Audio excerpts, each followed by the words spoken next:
Christian Keith, middle seat on your left. Dylan Hand, middle seat on your right. And we will hopefully jump over to that legacy match. Patron Wizard, by the way, a truly miserable design. It's one of my favorite cards. Fortunately, never been quite good enough to show up in top-level play, but wow. Is that card not fun? It'll be an Ancient Stirrings here from Dylan Hand, switching decks up a little bit. Now, Dylan, a very notable Humans player. If you follow him on Twitter, he's always tweeting about Humans. He's always working on Humans. He's got a lot of top 8s here on the SCG Tour with Humans. But he is switching things up a little bit, and I think that's actually appropriate. I'm not big on Humans right now in Modern, and if Dylan's switching, I think that decision might be right. So Christian Keith with a bit of a gutsy metagame call here, with 2 main deck copies of Surgical Extraction. Not great here. No, this is not really a matchup you want those. It is a free spell to help return Arclight Phoenix, but not the best matchup. Well, you know, it's certainly game 1 what a card to have in some spots. Because people, if you're expecting it post-board, that's one thing, but having it played against you game 1 is really surprising. This would be an Inquisition of Codes like Darksteel Citadel, Hangerback Walker, Welding Jar, Hardened Scales, Hangerback Walker, Animation Module. This is the spot where you want Surgical Extraction. Take Hangerback? Take Hangerback. Take all the Hangerbacks. And leave Dylan with a bunch of Garbo. I'll tell you what, man. Hardened Scales is a real card right now, though, especially in this deck. So part of me, if I'm Christian, I kind of want to take that. This thing gets out of control in this deck. Yeah, it's the best. I mean, it's an incredible enabler. This deck is filled with a bunch of underpower cards, and people wouldn't play it if there wasn't a reason. It's a really great payout. But if he had Surgical in hand, I think he would have just taken the Hangerbacks. I think you may be right about that, as Arcbound Worker was the draw there for Dylan Hand. Now, this is another one of those decks in Modern that does play Ancient Stirrings and Mox Opal. We've seen others like that, like Krark Clan Ironworks as an example. As there's a Hangerback Walker for 1. See if Dylan wants to play the Welding Jar as well. He's going to, and he'll pass the turn back. So we're going to head back over to Keith here. He'll draw. He's got a copy of Arclight Phoenix in hand. Actually picked up a copy of Surgical Extraction. Kill the Hangerback. You get the same spot. Dylan's not going to use that Welding Jar. He's fine for that thing to die. Yeah, come on. We'll see. Just bolt that thing. Hand's not going to Welding Jar.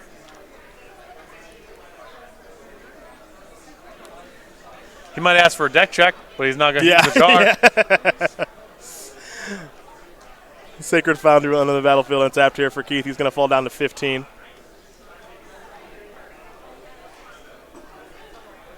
Might have a Collective Brutality in hand, perhaps. Here's 2 mana.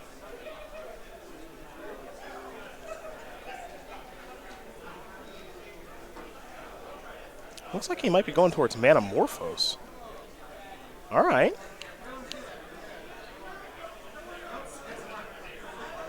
So he'll draw a card, add some mana. I imagine it's black mana among the bunch. Now here's Collective Brutality. Discarding Arclight Phoenix. Yeah, he wants to open on the Metamorphose because now Collective Brutality is spell number 2, and the Surgical is spell number 3, and then, you know. You get it. Then you're rolling with Arclight Phoenix too. It's all good. Surgical. Bang! 2 main deck copies. And hands, leftovers, nothing to write home about. Oh, how dare you talk about Arcbound Worker like that? How dare you? And the module. The animation module can get out of control in this deck. But he needs a lot more mana for that to be the case. So it looks like Keith is going to search that deck and take some Hangerbacks. How many copies in the main deck there? I mean, I assume I've got 4. it. That's my fault. It's in front of me. There are 4 Hangerback Walkers. So Keith will search through the deck, take a look at the Hardened Scales deck. That hand is playing. This deck's starting to become a real winner in Modern. It was weird on the surface. I think it was actually Jacob Wilson and Sam Pardee that it started this whole thing, and Matt Nass mostly as a joke. And then it started to get very real. So I work with Matt Nass. Okay. He's got a very good sense of this sort of weird combo deck, or, Hardened Scale is not exactly a combo deck, but he has a really good sense for this deck's maybe one card short. And the card that it's short is real. It matters a lot, and it's not necessarily a competitive deck, but he does know when the strategies that are viable, if they only had one more thing, or if the metagame was slightly different. Hardened Scale's one of those labors of love. You know how, in like professional sports, there's always a guy on a team that's obviously very good, but just consistently kind of underrated? Yeah. Not really talked about all that much, but like everyone agrees that they're good, and they probably like make the Hall of Fame for just being really good. That's Matt Nass to me.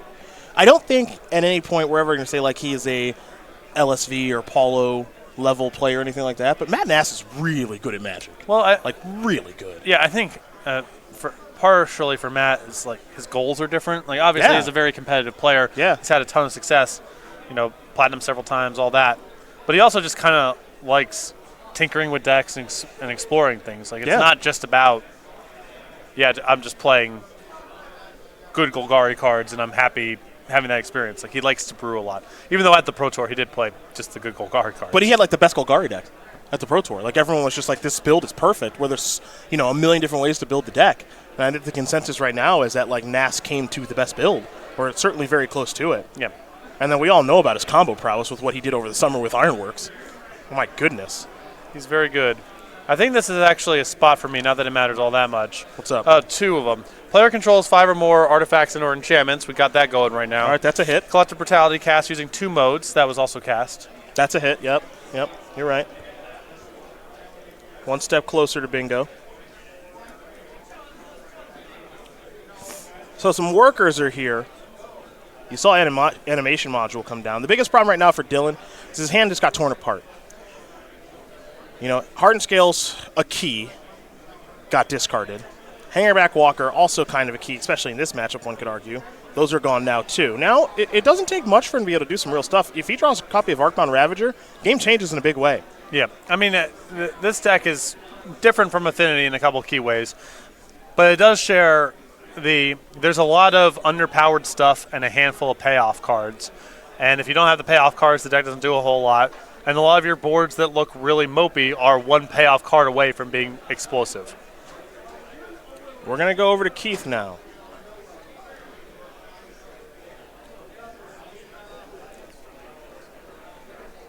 You'll see there on the bottom shelf there, Vince Mallow is going to win game number 1 here over Rudy Briksza.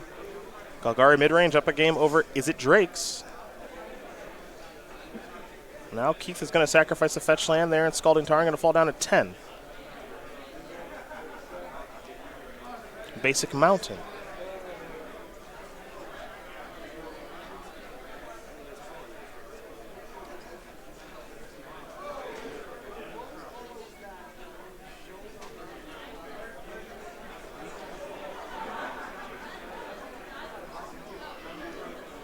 See what else Keith wants to do here now that he's fetched. So he has some spells to play to maybe create some blockers here. The young Pyromancer. See life totals here are 10 to 12.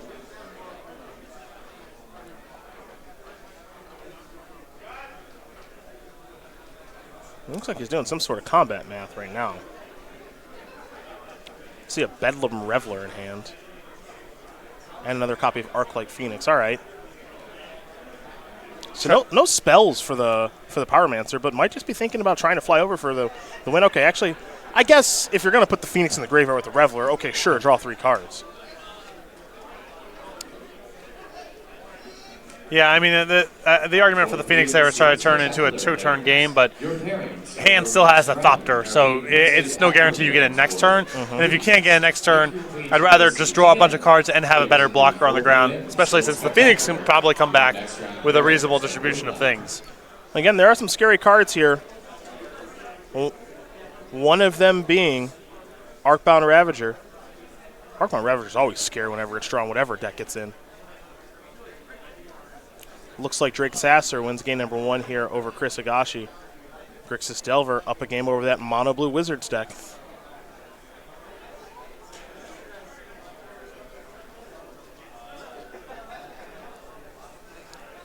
Hand will play another copy of Animation Module. Not great in multiples. Now there's another welding jar, which, okay, that one's okay in multiples, but just going to pass the turn back. So not a lot going for Dylan. He has not drawn his payoffs. He needs to maybe draw another copy of Ancient Stirrings. Who knows? As Keith has drawn, it looks like a Marsh Flats for the turn, and he'll sacrifice that. So he's going to fall down to at least 9.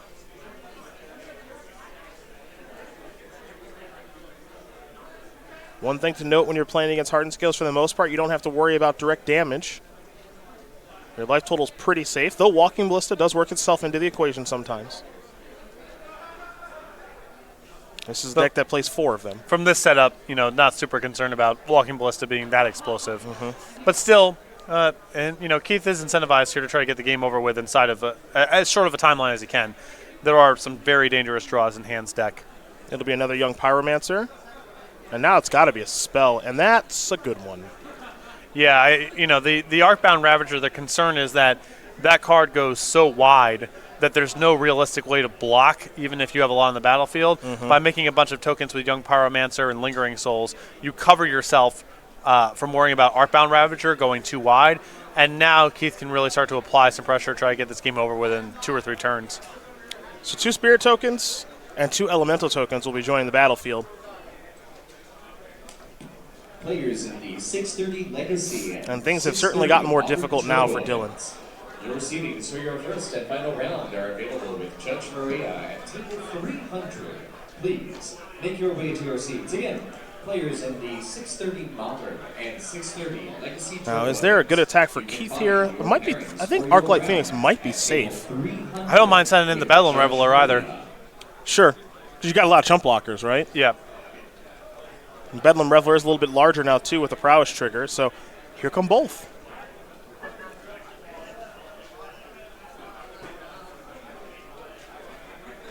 And right now, unfortunately for Dylan, he's just getting a little overpowered here. So there's a block with an Arcbound Worker. There'll be a modular trigger, going to put that on a Nick Miller Thopter token. And then Animation Module will trigger because the counter got placed onto something, and that'll allow him to make another servo. We're going to go back over to Dylan now. All right, there's a real card, Ancient Stirrings, which will hopefully find him another real card. So he'll take a look at the top 5. Arcbound Ravager is among those cards, and he's already moved that to the front of his hand. It's worth noting, though, Patrick, he can't cast it this turn. Yeah, he's only got the 1 mana left over, and his board's going to really start to deteriorate next turn. Keith might even just dial up an Alpha Strike next turn, and then the Ravager isn't worth a whole lot the following turn, should it break that way.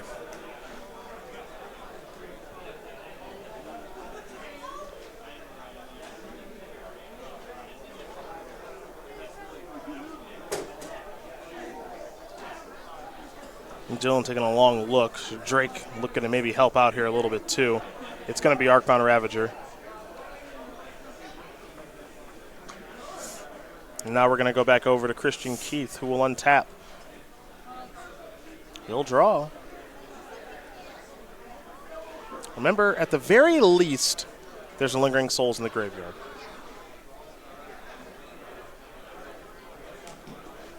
Attention Magic players. Don't have a great look at what he's got in his hand, however. One more legacy player for our turbos. If you'd like to be one of those. I think it's Lingering Souls, and is it Collective Brutality, the other card? That would be pretty good.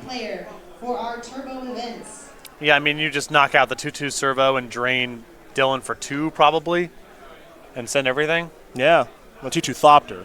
Yeah, the 2/2 Thopter and then send everything. Yep, there's Collective Brutality. Gonna escalate that. So he's going to finish that off there. There'll also be a Prowess trigger. So goodbye, Nick Miller. Keith will gain a little bit of life. Hand will lose some life.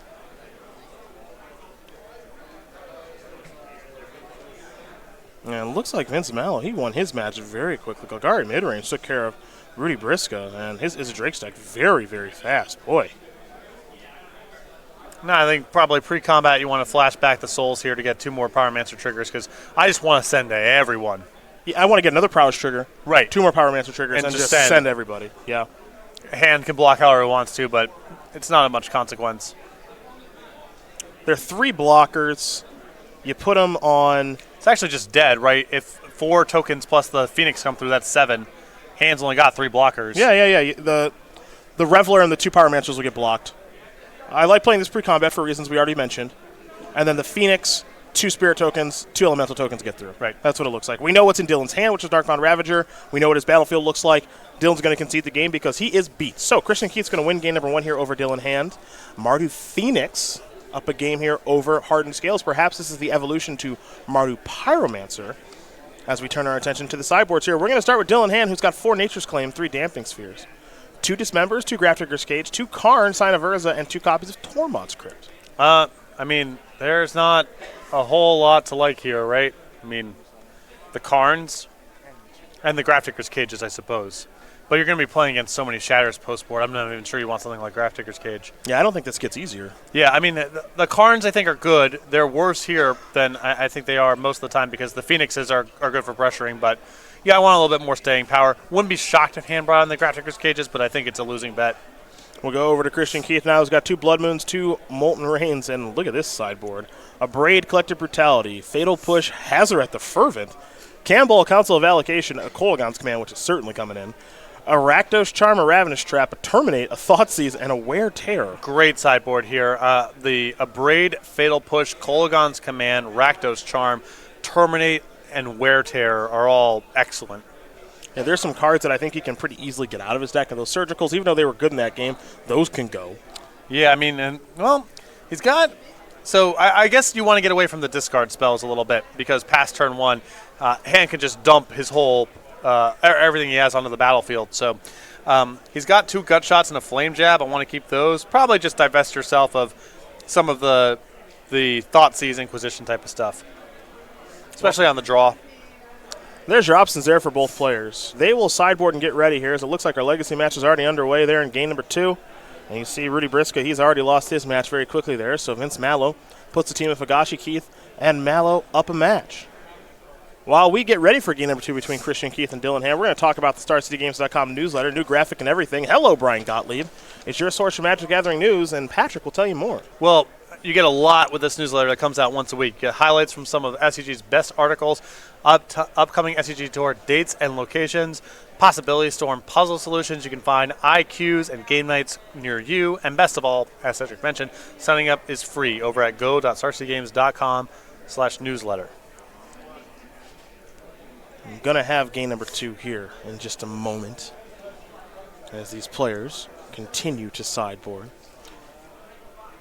It's been fun, pardon me, so far here in Vegas. A lot of players looking to build a deck with Arc-like Phoenix. People are really into this thing. I thought maybe it would just be in Standard in the Is It Drake's deck, but I was wrong. We've seen Mardu Phoenix, we've seen Briksza's Phoenix, we've seen Blue-Red Phoenix, just Is It. We've seen 3 different ways to go about doing it. All of them seem pretty good. Yeah, no, it's a very open-ended card. It's cool to see so many different takes on it. So this is some pretty fascinating stuff, at least to me. And we're getting, part of what's going on with Arc-like Phoenix is you get a whole bunch of just mopey 0 and 1 mana spells coming out of the woodwork. Keith over here has filled out his deck with 2 main deck Surgical Extractions, 2 Gut Shots, and a Flame Jab. Flame Jab? You got one of those. Forgot that was even a card. And hand better hope to fade that one. Yeah. His deck is not great against Flame Jab. Yeah, that's for sure. That is for sure. Oh, Flame Jab. That's fun. That's a good Magic card. I remember that one back in the old 5 p.m. Standard at the Challenge Loam players. decks. Your Yeah. next They used to round play players that. Yeah. are posted. Again, 5 p.m. Standard Challenge. I think we'll see players. some more of Your that. next These round players continue to shuffle, are so we'll take a moment to talk about the posted. StarCityGames.com YouTube page as well very quickly here, where you can see archives of both the Versus series and Versus Live now, the update to the Versus series with Brad Nelson, Todd Anderson, and Ross Merriam. That program's been very popular, so we thank you guys for very much enjoying that. Having a lot of fun putting that together. You got to get me up there for one of those when I come out to Roanoke Bro, next. you got to get yourself up there. Yep, that's a done deal. All right? Be happy to have you on. That's a done deal. Okay. You know this. Maybe this. you versus Ross. Oh, my God. How about that? Yeah. Can we set up the board state the exact same way, except that he just untaps, draws a card, attacks me with everything, and I put my hand out? No. Oh, we got to no, do we it can't the do same that. way. We got to do it the same way. We got to do it the same way. All right. Commander versus with, of course, Justin Parnell, Jeremy Knoll, Jonathan Suarez. Oh, get me in as a fourth for that. Well, just 5. We could just do 5. It's All right, who are we kicking out? a roll of die, but Stephen Green excluded. Okay. And of course, He's got to be in there. Okay. We, of course, have episodes of Flashback. Two-headed giant. That'd be fun. Yeah, that'd Do be Stephen sweet. Green verse. Yeah, Okay. whoever. Best of SCG Tour moments and a whole bunch more over at over at youtube.com/Star City Games. Subscribe today. Become one of over 150,000 subscribers on our YouTube page. You get yourself out there. It's done. You already know that's a done deal. All right. Looks like Dylan might be looks like he's sending it back. So while Dylan, who will be playing first this game, by the way, shuffles and gets ready to take a look at 6 cards, we learn a little bit more about him. He's a Southampton, Massachusetts resident, is the 25-year-old with his 6 open top 8s. A townie. Is that what they call it? This is Goodwill Hunting? Yeah, it's not a term unique to Massachusetts. I understand. I'm also a townie when I go back. It's the same thing. Until 6 open top 8s, looking for number 7 here this weekend with Sasser and Briksza. A Pendelhaven, that's a good start with Hardened Scales. There's a Mox. There's a Jar. Not a lot of cards left. Looks like Drake won his Legacy match 2-0, so Higashi's Mono Blue Wizards deck didn't put up much of a fight against Sasser, who is an Open champion earlier this year in Worcester with Grixis Delver. That is a hilarious collection of cards to open on. Mox Opal, Enchantment, Wellington. There we go. Well, now it's going to start getting real. Arcbound Ravager, 2 counters thanks to Hardened Scales. Keith will sacrifice a Marsh Flats, fall down to 19. And we'll see which Ravnica Shockland he wants to get. It'll be a Sacred Foundry that enters the battlefield tapped. Jar looking to provide the protection for the Ravager.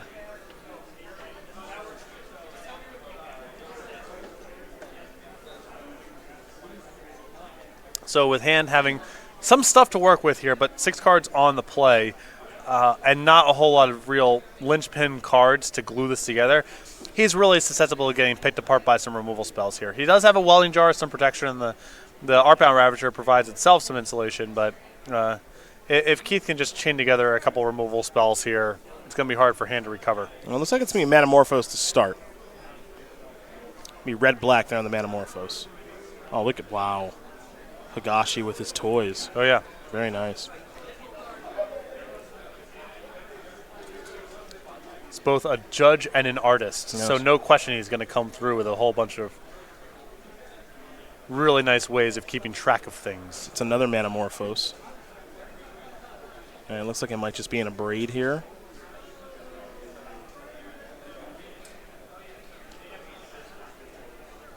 Mr. Braid would, of course, just take care of the Jar. Now, he's got to, I guess he doesn't have to say destroy target artifact. He could deal 3 damage, but then the Ravager would just sack something and become a 4/4. Yeah, no, Or just sack you the Jar. don't want to manage this with damage. Yeah. That's playing in the Hardened Scales.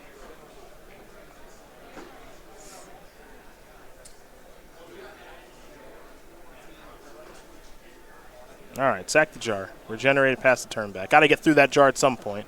Keith's plan there was he played 2 instants, and then if he had drawn Faithless Looting, I think he had at least 1 Phoenix to discard. Right. Maybe 2, but didn't find a Faithless Looting. It's also just more spells in the graveyard for Bedlam Reveler, so.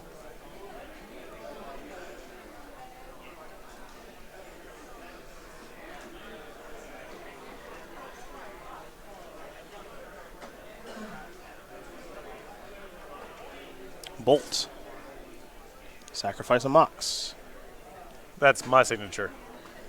What's that? That's my That's signature. yours? Nice.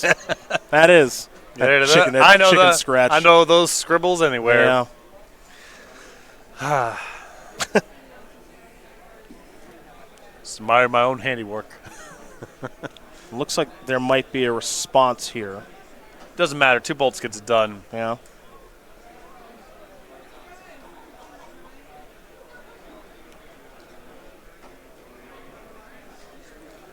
Yeah, I think Christian's was thinking, like, why would I respond? It's just going to become a 3-3. And then someone pointed out at Heart It and becomes Scales. a 4-4. Yeah. Let's see. Is it Karn? It's Ballista. Well, Ballista's a 4-4. No, Ballista's a 3-3. Pardon me.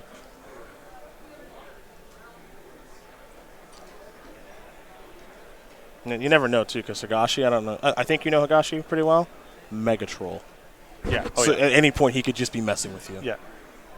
Yeah, he seems like the kind of person, if he knew his teammate was up a game, being like, yeah, it's fine, just let it resolve, and then laughing at him. He would. No, he would. He would. 4 p.m. Dylan's going to deal 3 with that Ballista. And final round pairings are being posted at Follow-up, I think, is actually just going to be a Reveler. Yeah, Keith's draw's pretty good here. Oh, yeah, it's just all removal and a way to gas back up. Yep, there goes Arclight Phoenix, and Christian's going to draw not 1, not 2, but 3 cards. I think it's a Lingering Souls among them. Dylan is empty-handed, has a Hardened Scales, needs to string together. He has some pretty good draw steps here. That's for sure. That ain't it. Nope. Yeah, he's just going to pass the turn back. We'll go back over to Christian Keith now. He'll draw a card. 2 mana. Manamorphose plus Lingering Souls, and that Phoenix comes back.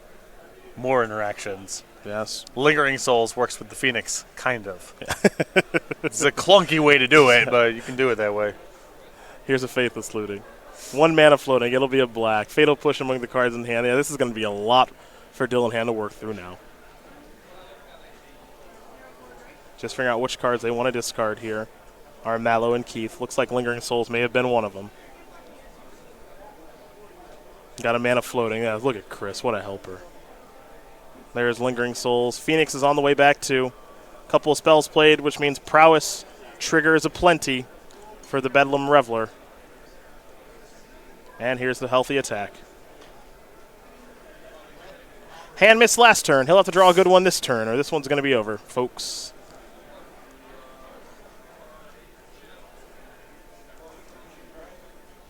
Picked up a copy of Karn. I think the draw last turn was a Mox Opal. Yeah. Yeah, that's going to do it. Christian Keith's going to win this game and match here over Dylan Hand, which means his team's going to win. The team of Higashi, Keith, and Mallow will get the job done over Sasser, Hand, and Briksza, and they keep their